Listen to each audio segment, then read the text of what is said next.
Hello बच्चों, ionic equilibrium में हम लोग पीएच स्केल और डिसोसिएशन ऑफ प्योर वाटर अब तक हम लोग पढ़ चुके हैं। आज के वीडियो में हम लोग जो स्टार्ट करने जा रहे हैं, किसी एक्वस सॉल्यूशन का नेचर कैसा होगा।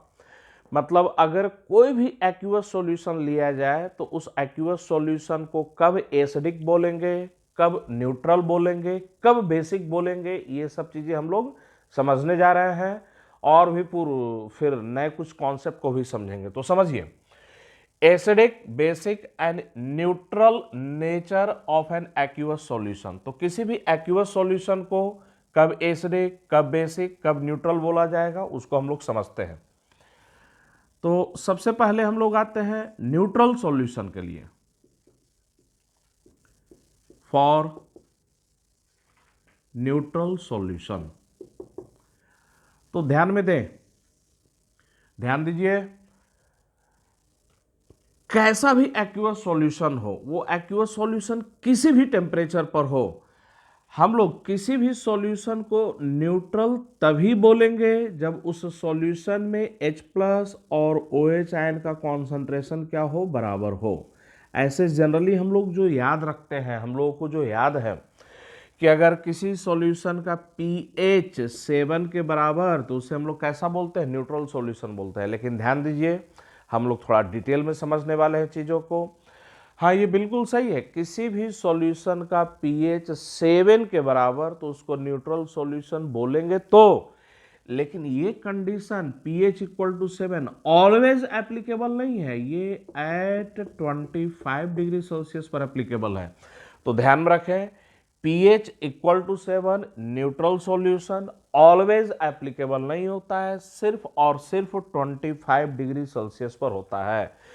अब ऑलवेज की बात किया जाए तो भाई कोई भी सॉल्यूशन किसी भी टेम्परेचर पर हो, एट एनी टेम्परेचर, ध्यान में रखें, एट एनी टेम्परेचर, कोई भी एक्वस सॉल्यूशन किसी भी टेम्परेचर पर हो, अगर वहां H+ और OH आयन का कॉन्सेंट्रेशन बराबर, तो ऐसे सॉल्यूशन को हम लोग क्या बोलेंगे, न्यूट्रल सॉल्यूशन कहेंगे। तो ध्यान में रखें, न्यूट्रल सॉल्यूशन का कंडीशन क्या है, तो H+ OH आयन का कॉन्सेंट्रेशन बराबर होना चाहिए, चाहे सॉल्यूशन किसी भी टेम्परेचर पर हो। चलिए दोनों तरफ लॉग ले लें, तो log H+ equal to log OH minus, minus sign से मल्टीप्लाई कर दें तो minus log H+ minus log OH आए, ये क्या हो गया हम लोग का pH, ये क्या हो गया हम लोग का POH। तो ध्यान दें, अगर कोई न्यूट्रल सॉल्यूशन है तो न्यूट्रल सॉल्यूशन का pH और POH क्या होता है, बराबर होता है। तो न्यूट्रल सॉल्यूशन का pH और POH बराबर होता है at any temperature, at any temperature. Last video में हम लोग एक रिलेशनशिप पढ़े हैं, एक रिलेशनशिप पढ़े हैं क्या, pH + POH, इनका सम कितने के बराबर, तो pKw के बराबर। तो pH + POH का सम pKw के बराबर। अब न्यूट्रल सॉल्यूशन के लिए pH और POH दोनों बराबर है, तो यहां पर रखिए, जैसे ही यहां पर रख देंगे pH, तो कौन सा सॉल्यूशन हो जाएगा, न्यूट्रल सॉल्यूशन। तो न्यूट्रल सॉल्यूशन के लिए pH POH दोनों बराबर, यहां पर पुट कीजिए तो ऐड करने पर आ जाएगा 2pH। तो देयरफॉर pH बराबर, ठीक है ना, देयरफॉर pH = POH = pKw/2। तो ध्यान में रखना है, किसी भी सॉल्यूशन को न्यूट्रल, कोई भी एक्वस सॉल्यूशन, उसको न्यूट्रल तभी बोलेंगे जब उसका pH pKw/2 के बराबर हो। ये जो कंडीशन हम लोग डिराइव किए हैं, एट एनी टेम्परेचर, किसी भी टेम्परेचर पर, तो कोई भी एक्वस सॉल्यूशन किसी भी टेम्परेचर पर हो, उसका pH कितने के बराबर होता है, pKw/2 के बराबर होता है। अब टेम्परेचर वाइज चले तो एट 25 डिग्री सेल्सियस pKw कितना, 14, एट 60 डिग्री सेल्सियस pKw का मैं डाटा दे रहा हूं 13.016, एट 90 डिग्री सेल्सियस pKw = कितना, तो 12। तो क्वेश्चन में ध्यान में रखना है 25 डिग्री सेल्सियस का डाटा हमें याद रखना है, अदर टेम्परेचर का डाटा याद रखने की कोई जरूरत नहीं है। अब आप लोग बताइए, अगर कोई एक्वस सॉल्यूशन 25 डिग्री सेल्सियस पर हो तो न्यूट्रल होने के लिए उसका पीएच कितना होना चाहिए? तो न्यूट्रल सॉल्यूशन का पीएच pKw/2 के बराबर, मतलब कितना आएगा? 7 आएगा। तो अगर किसी एक्वस सॉल्यूशन का पीएच 25 डिग्री सेल्सियस पर 7 के बराबर हो तब उसको हम लोग क्या बोलेंगे? न्यूट्रल सॉल्यूशन बोलेंगे। यहां निकालिए pKw/2, pKw 13.016, 2 से इसे डिवाइड कीजिए तो pH कितना आ जाएगा हम लोग का? तो 6.508। यहां पर pKw/2 निकालिए, pH कितना आ जाएगा हम लोग का? 6। तो ध्यान दें, अगर कोई एक्वस सॉल्यूशन 60 डिग्री सेल्सियस पर हो तो उस एक्वस सॉल्यूशन को 60 डिग्री सेल्सियस पर न्यूट्रल तभी बोला जाएगा जब उसका पीएच pKw/2 के बराबर, मतलब कितने के बराबर? तो 6.508 के बराबर। वैसे ही कोई एक्वस सॉल्यूशन 90 डिग्री सेल्सियस पर हो तो 90 डिग्री सेल्सियस पर उसे न्यूट्रल कब बोलेंगे? जब उसका पीएच कितने के बराबर होगा? 6 के बराबर होगा। तो इन जनरल याद रखिए, कोई भी न्यूट्रल सॉल्यूशन का, किसी भी न्यूट्रल सॉल्यूशन का पीएच पीओएच बराबर होता है, और वो कितने के बराबर होता है? तो pKw/2 के बराबर होता है। pH equal to 7, neutral solution सिर्फ 25 डिग्री सेल्सियस पर, न्यूट्रल सॉल्यूशन का pH 60 डिग्री सेल्सियस पर 6.508, और न्यूट्रल सॉल्यूशन का pH 90 डिग्री सेल्सियस पर कितना? तो 6 के बराबर।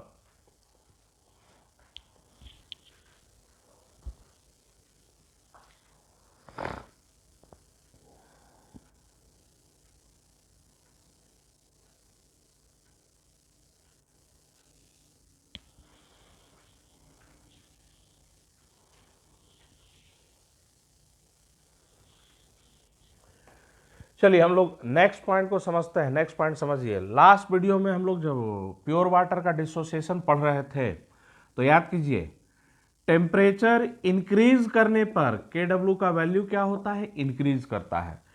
लेकिन pKw का वैल्यू क्या होता है? डिक्रीज करता है। ये कंक्लूजन हम लोग लास्ट क्लास में पढ़ चुके हैं। जैसे जैसे टेम्परेचर इंक्रीज करते हैं KW का वैल्यू तो इंक्रीज करता है, लेकिन pKw क्या होता है? डिक्रीज करता है। अब यहां पर ध्यान दीजिए, न्यूट्रल सॉल्यूशन के लिए हम लोग बात करें तो टेम्परेचर इंक्रीज करने पर जब pKw डिक्रीज करेगा तो pKw/2 भी डिक्रीज करेगा, मतलब pH और pOH दोनों क्या होगा? डिक्रीज करेगा। तो बिल्कुल कंठस्थ रखना है, for neutral solution, neutral solution के लिए टेम्परेचर इंक्रीज करने पर pH और pOH बोथ, दोनों क्या होता है? दोनों डिक्रीज करता है।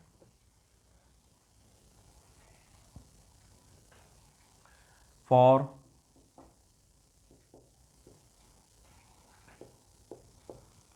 neutral solution as temperature increases, for neutral solution as temperature increases, both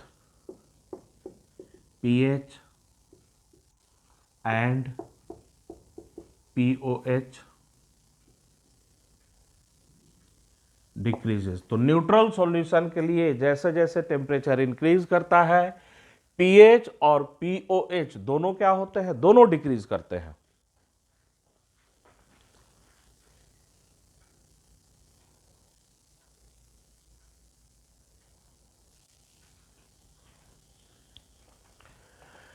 चलिए, ये कंडीशन था हम लोग का न्यूट्रल सॉल्यूशन के लिए। अगर किसी एक्वस सॉल्यूशन का नेचर एसिडिक हो तो क्या कंडीशन होगा? तो हम लोग सेकंड आते हैं एसिडिक नेचर पर। कोई एक्वस सॉल्यूशन है, उसका नेचर क्या है? एसिडिक है। तो ऐसे हम लोग पीएच से जानते हैं कि अगर किसी सॉल्यूशन का पीएच 7 से कम तो उसे हम लोग क्या बोलते हैं? एसिडिक बोलते हैं। लेकिन ध्यान में रखें, ये ऑलवेज नहीं है। अगर किसी सॉल्यूशन का पीएच 7 से कम तो उसका नेचर एसिडिक, लेकिन वो तभी जब टेम्परेचर कितना हो? तो 25 डिग्री सेल्सियस का हो। तो इन जनरल हम लोग कैसे बोलेंगे? तो आप लोग अब कॉन्सेप्ट लगाइए, भाई किसी एक्यूअस सॉल्यूशन में, एक्यूअस सॉल्यूशन की बात कर रहे हैं तो वहां पर H+ भी होगा और OH- भी होगा। तो हमेशा ध्यान में रखें, एसिडिक, बेसिक और न्यूट्रल का कंडीशन H+ और OH आयन के कॉन्सेंट्रेशन से बताइए।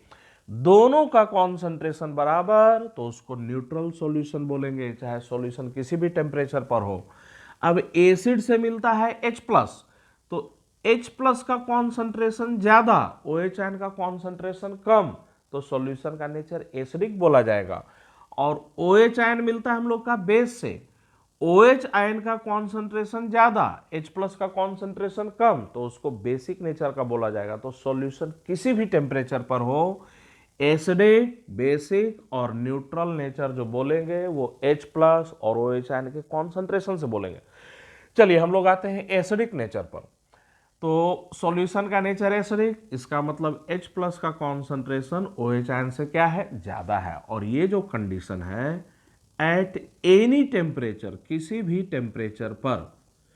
चलिए अब यहां से हम लोग डिराइव करते हैं, दोनों साइड H+ से मल्टीप्लाई कर दे रहे हैं, लेफ्ट राइट दोनों तरफ H+ से मल्टीप्लाई कीजिए। लेफ्ट हैंड साइड क्या आ जाएगा, तो H+ का स्क्वायर।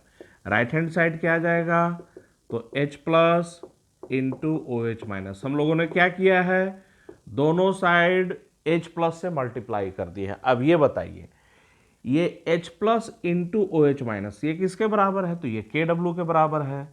तो H+ का स्क्वायर ग्रेटर देन क्या हो गया, KW। अब लॉग ले लेते हैं, दोनों साइड में लॉग ले लें, तो इधर लॉग लीजिए तो क्या आएगा हम लोग का 2 log H+, 2 log H+। Right hand side में चले तो क्या आ जाएगा हम लोग का log KW।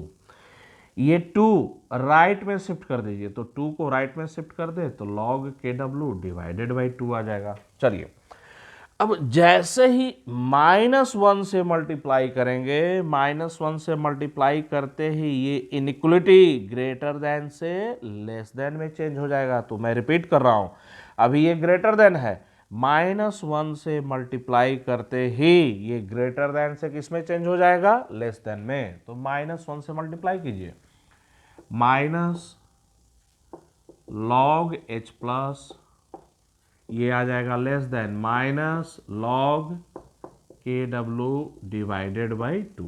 अब ये बताइए, माइनस log H+ ये किसके बराबर होता है, pH के बराबर होता है।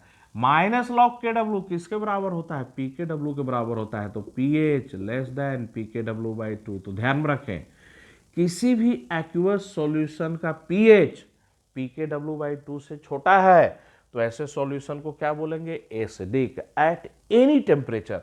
तो ये जो कंडीशन आया है ये किसी भी टेम्परेचर के लिए, तो इधर लिखिए एट एनी टेम्परेचर, किसी भी टेम्परेचर के लिए कंडीशन आया है।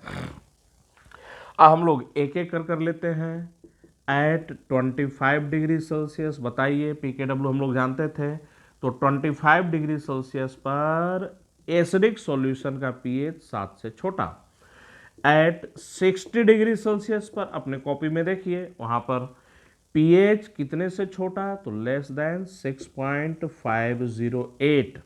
Eight 90 degree Celsius, 90 degree Celsius पर पीएच कितने से छोटा, तो लेस देन 6। तो ध्यान में रखें, अगर किसी एक्वस सॉल्यूशन का पीएच 7 से छोटा है 25 डिग्री सेल्सियस पर, तो सॉल्यूशन को बोलेंगे एसिडिक।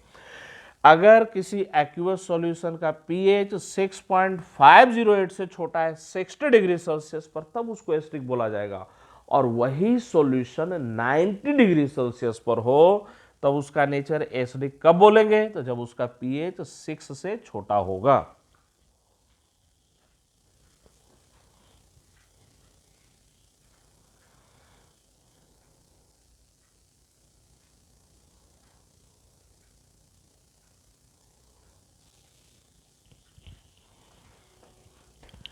चलिए अब हम लोग आते हैं सॉल्यूशन का नेचर बेसिक। बेसिक नेचर अब कैसे पहचानेंगे, तो ध्यान दीजिए, इस बार डिराइवेशन करने की जरूरत नहीं है, बोर्ड पर एसिडिक नेचर सब लिखा हुआ है, वहीं से हम लोग निकालेंगे बेसिक नेचर। पहले समझिए डिटेल में, भाई किसी भी सॉल्यूशन को बेसिक कब बोला जाएगा? जब H प्लस का कॉन्सेंट्रेशन कम होगा, OH आयन का कॉन्सेंट्रेशन ज्यादा होगा। तो for basic nature H plus का कॉन्सेंट्रेशन कम, OH आयन का कॉन्सेंट्रेशन ज्यादा।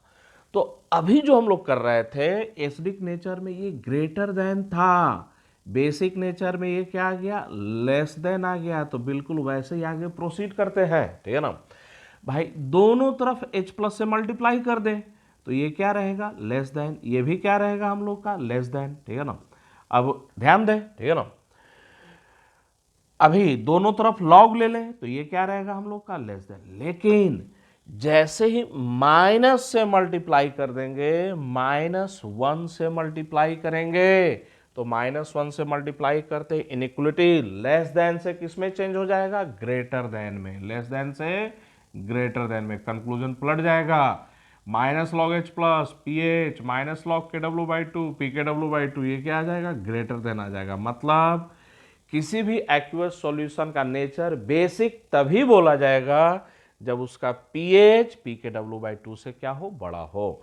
यहां पर सारे कंडीशन किस में आ जाएंगे? तो ग्रेटर देन में आ जाएंगे। Greater than 7, greater than 6.508, greater than 6। तो ध्यान दीजिए, किसी भी एक्वस सॉल्यूशन को बेसिक 25 डिग्री सेल्सियस पर कब बोलेंगे? तो उसका pH 7 से ज्यादा हो। वही एक्वस सॉल्यूशन 60 डिग्री सेल्सियस पर है तो उसको बेसिक तभी बोलेंगे जब उसका pH 6.508 से ज्यादा हो। और वही एक्वस सॉल्यूशन 90 डिग्री सेल्सियस पर है, उसे हम लोग बेसिक तभी बोलेंगे जब उसका pH 6 से ज्यादा हो।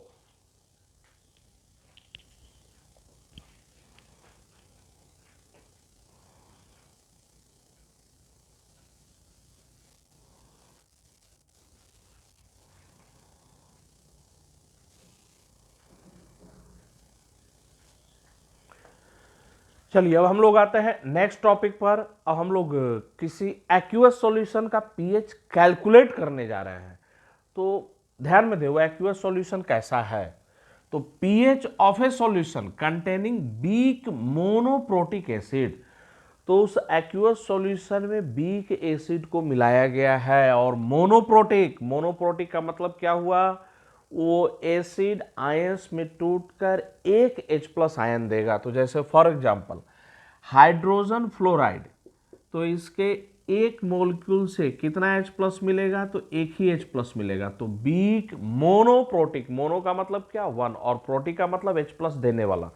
तो ध्यान में रखें, हम लोग एक एक्वस सॉल्यूशन का pH निकालने जा रहे हैं। कैसे कैलकुलेट करते हैं? लेकिन वो जो एक्वस सॉल्यूशन है उसमें कैसा एसिड मिलाया गया है? Weak monoprotic acid. Weak monoprotic acid के कुछ एग्जाम्पल दिए गए हैं, hydrogen fluoride, hydrogen cyanide, HOCN, formic acid, acetic acid etcetera. तो ऐसे कुछ important example, weak monoprotic acid का कुछ इंपॉर्टेंट एग्जाम्पल दे दिया गया। और इन जनरल वीक मोनोप्रोटिक एसिड को हम लोग किससे रिप्रेजेंट कर रहे हैं? तो HA से रिप्रेजेंट कर रहे हैं। पहले कॉन्सेप्ट समझिए। जैसे अगर बोला जाए यहां पर एक्वस HA का सॉल्यूशन है, हमें इस सॉल्यूशन का pH निकालना है। तो ध्यान दे, एसिड का सॉल्यूशन हो, बेस का सॉल्यूशन हो, सॉल्ट का सॉल्यूशन हो, कैसा भी सॉल्यूशन हो, किसी भी सॉल्यूशन का pH, तो किसी भी सॉल्यूशन का pH कैसे निकालेंगे? तो pH equal to minus log H plus ion का कॉन्सेंट्रेशन। तो चाहे एसिड, बेस, सॉल्ट, कैसा भी सॉल्यूशन हो, अगर हमें किसी सॉल्यूशन का pH निकालना है तो हमें ये पता करना पड़ेगा उस सॉल्यूशन में H प्लस आयन का कॉन्सेंट्रेशन है कितना। तो ध्यान दे, तो हमें यहां पर भी यही पता करना है H प्लस आयन का कॉन्सेंट्रेशन है कितना। तो अब जरा ध्यान दे भाई, ये वीक एसिड 100% डिसोसिएट नहीं करेगा, पार्शली डिसोसिएट करेगा। तो यहां से क्या मिलेगा? H प्लस और A माइनस मिलेगा। और वाटर भी तो प्रेजेंट है, वो भी तो डिसोसिएट करेगा। H2O वाटर, ये डिसोसिएट कर कर क्या देगा हम लोग का? H प्लस और OH माइनस देगा। तो यहां पर अगर बोला जाए तो H प्लस के दो सोर्स है। H प्लस कहां से आ रहा है? तो एक वाटर से आ रहा है, दूसरा कहां से आ रहा है हम लोग का? तो एसिड से आ रहा है। तो टोटल H प्लस बोला जाए तो टोटल H प्लस कितना हो जाएगा हम लोग का, तो H plus from acid plus H plus from water. लेकिन ध्यान दें, हम लोग अपने सिलेबस की बात करें तो वीक मोनोप्रोटिक एसिड के केस में वाटर से जो H प्लस मिल रहा है, वाटर वाला कंट्रीब्यूशन वो हमें कंसिडर नहीं करना है। क्यों? तो ये नेग्लिजिबल अमाउंट पे रहता है। एसिड से जो H प्लस मिल रहा है, एसिड से जो H प्लस मिल रहा होता है वो वाटर से मिलने वाले H प्लस से क्या है, बहुत ही ज्यादा है। तो हमें वाटर का कंट्रीब्यूशन नेग्लेक्ट करना है। तो मैं रिपीट कर रहा हूं भाई, अगर किसी एसिड का सॉल्यूशन लेंगे तो H प्लस का दो सोर्स है, एक H प्लस एसिड से आएगा, दूसरा H प्लस वाटर से आएगा। तो टोटल H प्लस बोला जाए तो एसिड प्लस वाटर मिलाकर। लेकिन एसिड से मिलने वाला H प्लस वाटर से मिलने वाले H प्लस के रेस्पेक्ट में बहुत ही ज्यादा होता है। तो वाटर वाला कंट्रीब्यूशन हम लोग क्या कर देते हैं, नेग्लेक्ट कर देते हैं। तो हमेशा ध्यान में रखना है, जेई मेंस या नेट का सिलेबस में वीक मोनोप्रोटिक एसिड के केस में वाटर के कंट्रीब्यूशन को नहीं लेना है। चलिए, हम लोग वाटर दो तरीके से इस क्वेश्चन को हम लोग यहां पर करेंगे। पहला केस करेंगे, वाटर का कंट्रीब्यूशन नेग्लेक्ट किया गया है। दूसरा, हम लोग वाटर के कंट्रीब्यूशन को क्या करेंगे, कंसीडर करेंगे। तो यहां पर हम लोग डिटेल समझ गए कि जो टोटल H प्लस होगा वो एसिड प्लस वाटर दोनों से क्या होगा, मिलाकर होगा। लेकिन जेई मेंस एकदम ध्यान में रखिएगा, जेई मेंस और नीट में वाटर वाला कंट्रीब्यूशन क्या करना है, नेग्लेक्ट करना है। लेकिन हम लोग यहां पर दोनों केस लेंगे, वाटर का कंट्रीब्यूशन नेग्लेक्ट करेंगे भी और नहीं भी करेंगे। तो पहले केस पर आते हैं, case 1।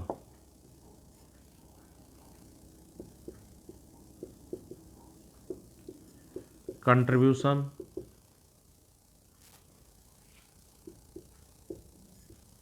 Towards H plus,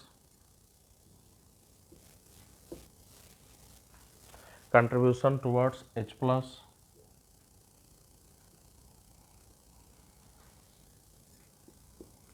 Y water is neglected। तो ध्यान में रखें, पहला केस जो हम लोग ले रहे हैं, वाटर से जो H प्लस मिल रहा है वो कंट्रीब्यूशन हम लोग क्या कर रहे हैं, नेग्लेक्ट कर रहे हैं।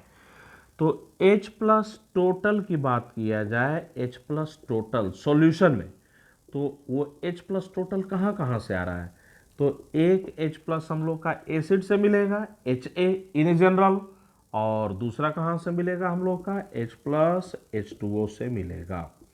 लेकिन वाटर वाला कंट्रीब्यूशन हम लोग नेग्लेक्ट कर रहे हैं।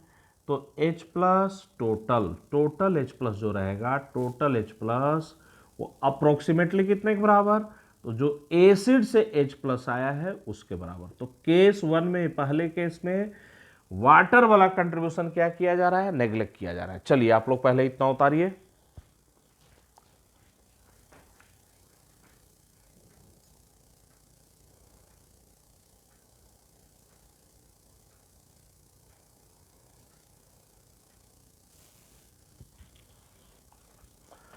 तो हम लोग स्टार्ट करते हैं, कैसे पीएच निकालेंगे। तो ये weak acid in general HA से रिप्रेजेंट किए थे, ये पार्शियली डिसोसिएट करेगा। चूंकि वीक है, स्ट्रांग नहीं है, स्ट्रांग एसिड 100% डिसोसिएट कर जाता है, और जो वीक एसिड है वो पार्शियली डिसोसिएट या पार्शियली आयोनाइज हो रहा है, 100% नहीं हो रहा है। ये आयंस में टूट कर क्या देगा हम लोग का, H प्लस एक्यूअस और A माइनस एक्यूअस। अब इसका डिसोसिएशन का इक्विलिब्रियम कांस्टेंट हम लोग Ka से रिप्रेजेंट कर रहे हैं। तो ध्यान दें, A लगाया गया है किसके लिए, एसिड के लिए। ये एक इक्विलिब्रियम कांस्टेंट है, जैसे हम लोग जो केमिकल इक्विलिब्रियम में पढ़े थे बिल्कुल वही है। बोला जाए तो ये Kc है, लेकिन चूंकि ये एसिड का डिसोसिएशन है तो एक स्पेशल सिंबल क्या लगा दिया गया, A लगा दिया गया, Ka, डिसोसिएशन या ionisation constant of an acid. T equal to 0 पर बोला जाए, एसिड का इनिशियल कॉन्सेंट्रेशन कितने के बराबर है, C के बराबर है। डिग्री ऑफ डिसोसिएशन या डिग्री ऑफ आयनाइजेशन अल्फा। तो डिग्री ऑफ डिसोसिएशन या डिग्री ऑफ आयनाइजेशन अल्फा याद कीजिए, अल्फा कितने के रेस्पेक्ट में, 1 के रेस्पेक्ट में। तो 1 यूनिट कॉन्सेंट्रेशन में अल्फा डिसोसिएट या रिएक्ट कर जाएगा, तो 1 में अल्फा रिएक्ट करेगा, तो सी में कितना रिएक्ट करेगा, सी अल्फा रिएक्ट कर जाएगा। तो स्टार्टिंग में इसका कॉन्सेंट्रेशन था सी में सी अल्फा रिएक्ट कर जाएगा या डिसोसिएट कर जाएगा सी अल्फा। तो इक्विलिब्रियम पर कितना बचेगा, सी माइनस सी अल्फा। और ध्यान दें सबका कोफिशिएंट 1 1 के बराबर है, तो ये जितना डिसोसिएट या रिएक्ट करेगा H प्लस और A माइनस उतना ही बनेगा। ये कितना डिसोसिएट कर रहा है, तो सी अल्फा ये डिसोसिएट कर रहा है, सी अल्फा डिसोसिएट कर कर ये सी अल्फा बनेगा और ये भी कितना बनेगा, सी अल्फा बनेगा। चलिए अब हम लोग नेक्स्ट आगे चलते हैं। तो के ए ये हम लोग का डिसोसिएशन या ionisation constant of an acid. तो के को हम लोग क्या बोलते हैं, डिसोसिएशन या आयनाइजेशन कांस्टेंट ऑफ एसिड। इसको थोड़ा और नीचे लिखा जाए। अभी हम लोगों ने इसे डिग्री ऑफ डिसोसिएशन के टर्म्स में लिखा है, दूसरे तरीके से भी कर सकते हैं, कोई जरूरी नहीं है कि इसे हम लोग अल्फा से कर लिखे। बोले क्या ना सर, शुरू में सी लिए थे, सी में से एक्स रिएक्ट कर गया या डिसोसिएट कर गया, ऐसे भी लिख सकते हैं। तो सी में से एक्स रिएक्ट या डिसोसिएट कर गया तो बचेगा कितना, सी माइनस एक्स, और ये एक्स रिएक्ट या डिसोसिएट कर कर कितना बनेगा, एक्स, और ये कितना बनेगा, एक्स। तो कोई ज़रूरी नहीं है कि क्वेश्चन को डिग्री ऑफ डिसोसिएशन अल्फा से ही बनाया जाए, हम लोग इन जनरल एक्स से भी बना सकते हैं। तो दोनों तरीके से करेंगे। चलिए दोनों तरीके से किया जाए, यहाँ पर दोनों लिख दिया जाए। ये कितना था हम लोग का, सी अल्फा। बोले कि नहीं, सी में से एक्स डिसोसिएट कर गया तो सी अल्फा एक्स के बराबर। सी में से सी अल्फा डिसोसिएट किया, बचेगा सी माइनस सी अल्फा, ये सी अल्फा बनेगा और ये कितना बनेगा, सी अल्फा। यहाँ पर लिखिए ये सी माइनस सी अल्फा, तो ये सी माइनस एक्स, ये भी लिख सकते हैं, ये हम लोग एक्स लिख सकते हैं, और ये क्या लिख सकते हैं, एक्स। के ए ये हम लोग का डिसोसिएशन या आयोनाइजेशन, डिसोसिएशन या ionisation constant of an acid.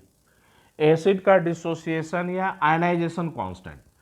तो ध्यान में रखें के ए एक इक्विलिब्रियम कांस्टेंट है, के सी ही है, लेकिन एक स्पेशल नाम दिया गया है, चूंकि एसिड का डिसोसिएशन या आयनाइजेशन हो रहा है तो स्पेशल नाम क्या दिया गया, डिसोसिएशन या ionisation constant of an acid.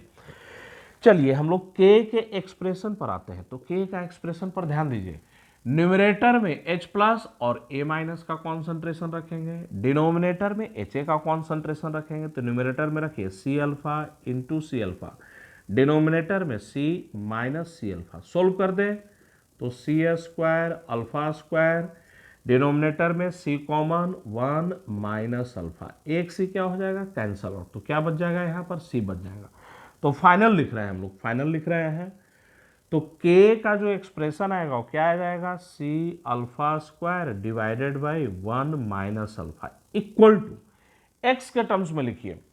तो H प्लस का कॉन्सेंट्रेशन x के बराबर, A माइनस का कॉन्सेंट्रेशन x के बराबर, तो न्यूमरेटर में क्या हो जाएगा, X square divided by, denominator में क्या रहेगा, तो c माइनस एक्स। इसको हम लोग कर रहे हैं इक्वेशन फर्स्ट। तो ध्यान दीजिए इस क्वाड्रेटिक इक्वेशन को सोल्व कर कर हम लोग अल्फा या एक्स को क्या कर सकते हैं, निकाल सकते हैं।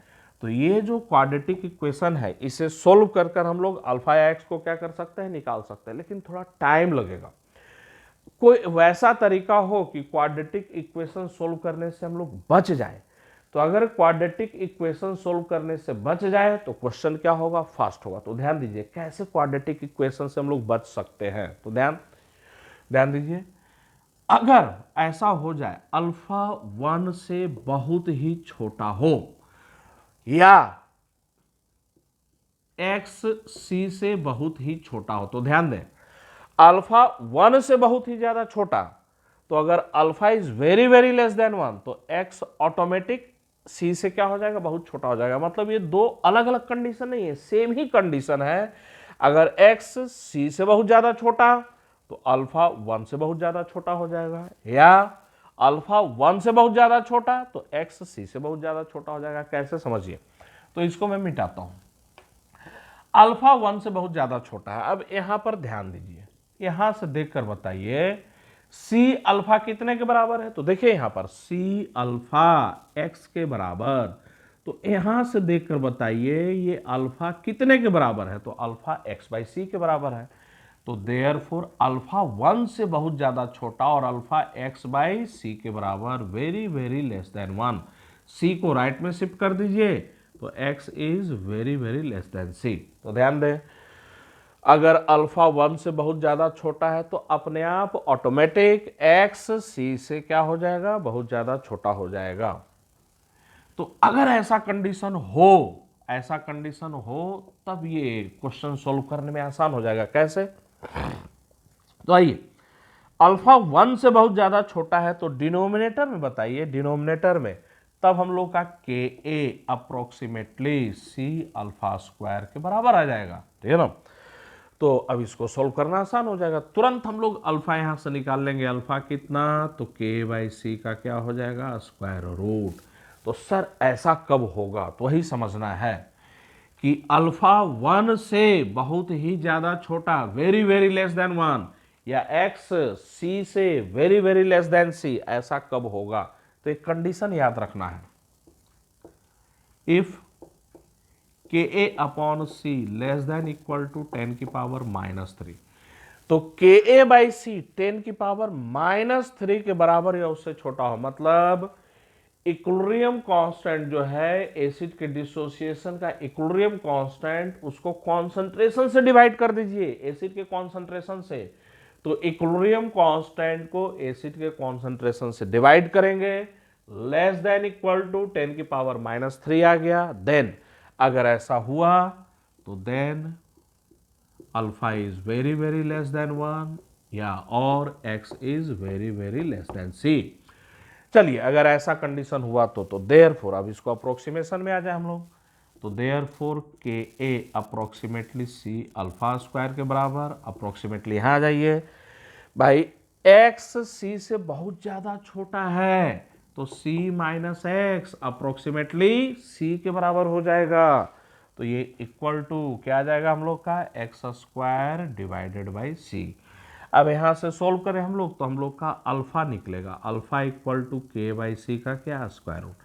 तो डिग्री ऑफ डिसोसिएशन निकालने का एक फॉर्मूला आ गया, लेकिन ध्यान दें ये फॉर्मूला ऑलवेज अप्लाई नहीं करेंगे।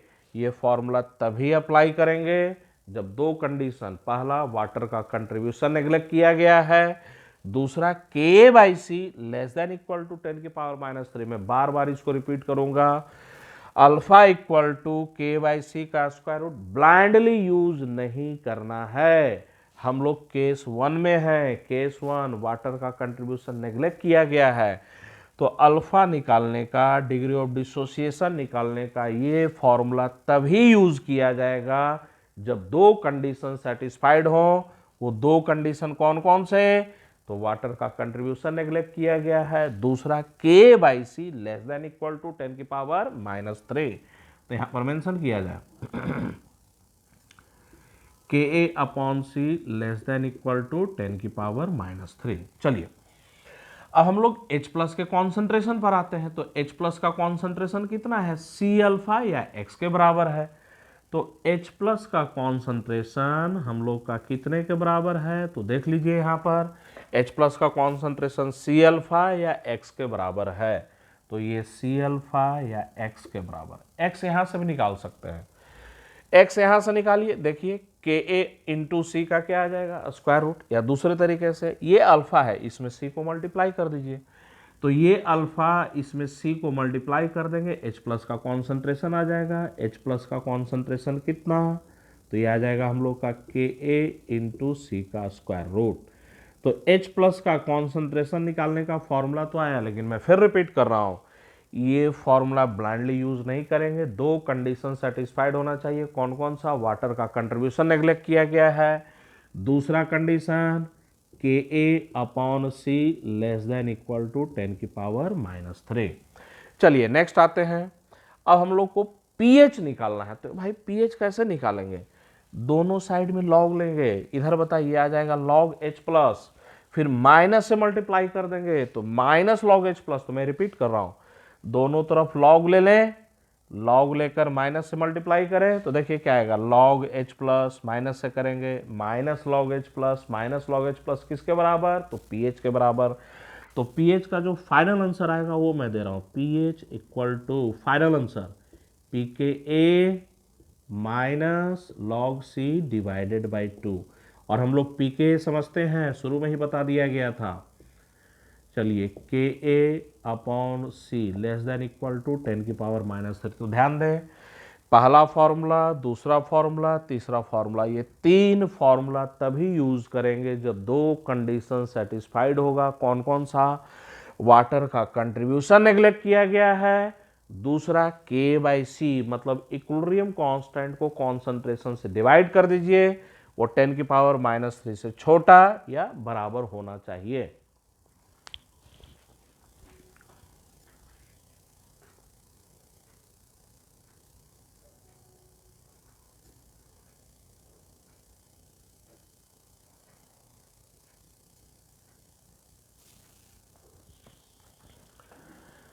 चलिए, तो हम लोग का पीएच निकालने का, H प्लस का कॉन्सेंट्रेशन निकालने का और अल्फा निकालने का क्या गया? फॉर्मूला गया। लेकिन वो फॉर्मूला अप्लाई तभी करना है जब K/C less than equal to 10⁻⁻3। अब किसी के मन में शंका आएगा, सर Ka/C अगर 10⁻⁻3 से बड़ा हुआ तब क्या करेंगे? तो देखिए ध्यान दीजिए, K/C 10⁻⁻3 से बड़ा हुआ, 2 गुना, 4 गुना, 5 गुना, तब भी अप्रोक्सीमेशन से ही निकालेंगे, क्योंकि क्वाड्रेटिक करने में टाइम किल करेगा। लेकिन K/C 10⁻⁻3 से बड़ा, लेकिन 10 गुना या उससे ज्यादा बड़ा, 10 टाइम्स या उससे ज्यादा बड़ा, तो ये बताइए 10⁻⁻3 का 10 टाइम्स कितना? तो 10⁻⁻2 आ जाएगा। तो अगर कभी क्वेश्चन में K/C को 10⁻⁻2 से बड़ा देख लीजिए, तब मस्ट है, कंपलसरी है कि हमें क्वाड्रेटिक इक्वेशन को क्या करना पड़ेगा? सोल्व करना पड़ेगा। अगर विदाउट क्वाड्रेटिक इक्वेशन सोल्व किए बनाएंगे, क्वेश्चन में एरर ज्यादा आएगा। तो मैं रिपीट कर रहा हूं, Ka/C 10⁻⁻3 से बड़ा है, 2 गुना, 4 गुना, 5 गुना, तब भी अप्रोक्सीमेशन से ही बनाएंगे, आंसर अप्रोक्सीमेटली मैच करेगा। लेकिन K/C 10⁻⁻3 से 10 गुना या उससे ज्यादा बड़ा हुआ, 10 टाइम्स कर दीजिए, तो ये कितना आ जाएगा? 10⁻⁻2।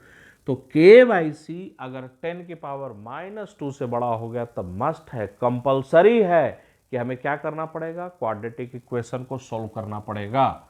तो इसको नोट में कर लिखा जाए, note, if K/C greater than 10⁻⁻2 then must solve the quadratic equation first. तब कोई फॉर्मूला काम नहीं करेगा। ध्यान में रखना है, K/C 10⁻⁻2 से बड़ा हो गया, मस्ट है कि हमें क्वाड्रेटिक इक्वेशन को क्या करना है? सोल्व करना है। चलिए अब हम लोग आते हैं केस सेकंड में।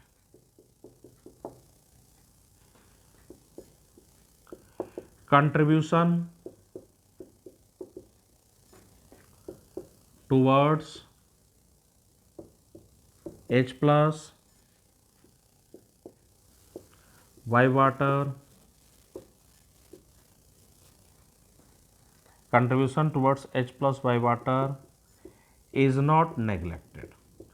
अब वाटर से जो H प्लस मिल रहा है वो कंट्रीब्यूशन अब नेग्लेक्ट नहीं किया जा रहा है। तो ध्यान में रखें, वाटर से जो H प्लस मिल रहा है, अगर वाटर वाला भी H प्लस ले रहे हैं तब हम लोग का H प्लस टोटल एसिड और वाटर से जो मिलाकर आएगा, ध्यान दीजिए, वाटर वाला भी कंट्रीब्यूशन ले रहा है, तो टोटल H प्लस जो आएगा वो K into C plus KW इसका स्क्वायर रूट। तो ये एक्सप्रेशन, ये फॉर्मूला याद रखिएगा। अगर वाटर वाला भी कंट्रीब्यूशन हम लोग ले रहे हैं तो टोटल H प्लस कितना, तो K into C plus KW का स्क्वायर रूट। लेकिन इस फॉर्मूला को भी तभी अप्लाई करेंगे जब K by C less than equal to 10⁻³ होगा। अब ध्यान दीजिए, समझिए चीजों को। H प्लस का कॉन्सेंट्रेशन निकालने का फॉर्मूला क्या था, तो K इंटू सी का स्क्वायर। दूसरा फॉर्मूला क्या है हम लोग का, तो Ka into C plus KW का स्क्वायर। ध्यान दीजिए दोनों फॉर्मूला पर। ये H प्लस का कॉन्सेंट्रेशन निकालने का फॉर्मूला कब का है, जब वाटर वाला कंट्रीब्यूशन नेग्लेक्ट किया गया है। और ये H प्लस का कॉन्सेंट्रेशन निकालने का फॉर्मूला कब का है, जब वाटर वाला कंट्रीब्यूशन लिया गया है। तो भाई ये नीचे में वाटर वाला कंट्रीब्यूशन लिया गया है, इसमें वाटर का कंट्रीब्यूशन नहीं लिया गया है। मैथमेटिक्स लगाइए। अगर मैं बोलूं Ka इंटू सी KW से बहुत बड़ा है, तो K इंटू सी अगर KW से बहुत बड़ा होगा तो Ka into C plus KW, ये बताइए K इंटू सी KW से बहुत बड़ा, तो ये एक्सप्रेशन लगभग किसके बराबर आ जाएगा, तो K इंटू सी के बराबर आ जाएगा। मतलब ये फॉर्मूला जो है ऊपर वाले फॉर्मूला में कन्वर्ट हो जाएगा। तो ये फॉर्मूला ऊपर वाले फॉर्मूला में कन्वर्ट होगा कब, जब K इंटू सी KW से बहुत बड़ा हो। तो हमें करना क्या है, इक्विलिब्रियम कांस्टेंट K को C से मल्टीप्लाई करना है। अगर वो KW से बहुत बड़ा आ गया तो वाटर वाला कंट्रीब्यूशन हम लोग क्या कर देंगे, नेग्लेक्ट कर देंगे।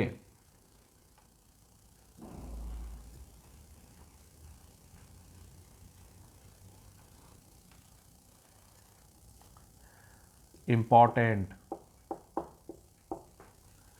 if K into C very greater than KW, then contribution towards H plus Y water is neglected। तो ध्यान दीजिए कंक्लूजन को, हम लोग को करना क्या है, इक्विलिब्रियम कांस्टेंट K को C से मल्टीप्लाई करना है, इक्विलिब्रियम कांस्टेंट K को C से डिवाइड करना है। दोनों कंडीशन बिल्कुल कंठस्थ रखिए। K को C से मल्टीप्लाई करेंगे, अगर KW से बहुत बड़ा आ गया तो वाटर वाला कंट्रीब्यूशन नेग्लेक्ट कर देना है। इक्विलिब्रियम कांस्टेंट K को C से डिवाइड करेंगे, 10⁻³ से छोटा या बराबर हो गया तो then alpha is very less than 1। एकदम कंडीशन को एकदम कंठस्थ कीजिए। इक्विलिब्रियम कांस्टेंट K को C से मल्टीप्लाई करेंगे, KW से बहुत बड़ा, वाटर वाला कंट्रीब्यूशन नेग्लेक्ट कर देना है। इक्विलिब्रियम कांस्टेंट K को C से डिवाइड करेंगे, 10⁻³ से छोटा या बराबर हो गया। अल्फा को 1 के रेस्पेक्ट में या x को C के रेस्पेक्ट में क्या कर देना है, नेग्लेक्ट कर देना है। चलिए आप लोग उतारिए पूरा।